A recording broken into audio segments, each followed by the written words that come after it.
Welcome back. As we've discussed before in our Women at Work segment, women face an array of challenges in the workplace when it comes to equal treatment. The glass ceiling is a well-known concept to describe the invisible social barriers often preventing women from reaching the very top. But what about those who've succeeded, only to find they aren't there for long?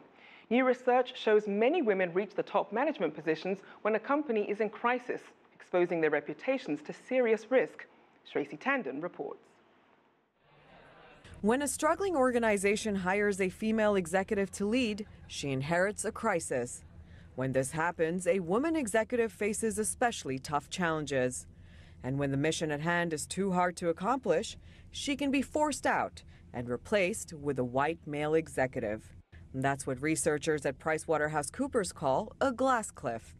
Their study revealed that although there's a growing number of corporations that have hired female CEOs over the last 10 years, more of them are forced out of the executive suite than men, 38% versus 27%. Another study by Utah State University revealed that in a majority of cases, Fortune 500 companies replaced women and minority CEOs with white men. Out of 608 transitions that took place between 1996 to 2010, the study showed that women, or minority CEOs, replaced other non-traditional CEOs on only 4 occasions. When there's a crisis situation and the company's not doing well, often the board wants a completely fresh perspective, different approach, different training, different industries, a whole new look and a whole new approach.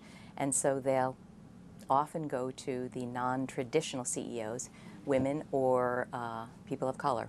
Take a look at some of the biggest corporations in the world and you can spot the so-called glass cliff hires. Marissa Mayer at Yahoo, Meg Whitman at Hewlett-Packard, Mary Barra at General Motors, and Irene Rosenfeld at Mondelez were all appointed to help turn the companies around.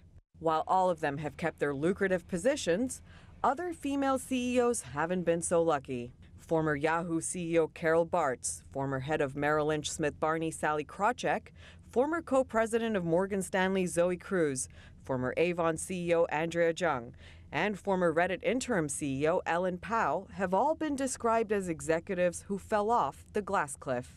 I was a vice president in the corporate world and I was brought in as a part of a turnaround scenario. And one of the challenges is when you're brought in to fix something and yet the structure and the organization and the processes and the protocols and the policies are not going to support change, then you're not going to succeed because, again, you're not doing it on your own. It's not just CEOs of Fortune 500 companies who face challenges. Women leaders in the academic world also have to survive the glass cliff.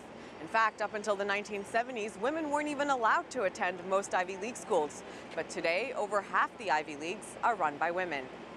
Christina Paxson is the president of Brown University, Drew Faust at Harvard, Elizabeth Garrett at Cornell, and Amy Gutman at University of Pennsylvania.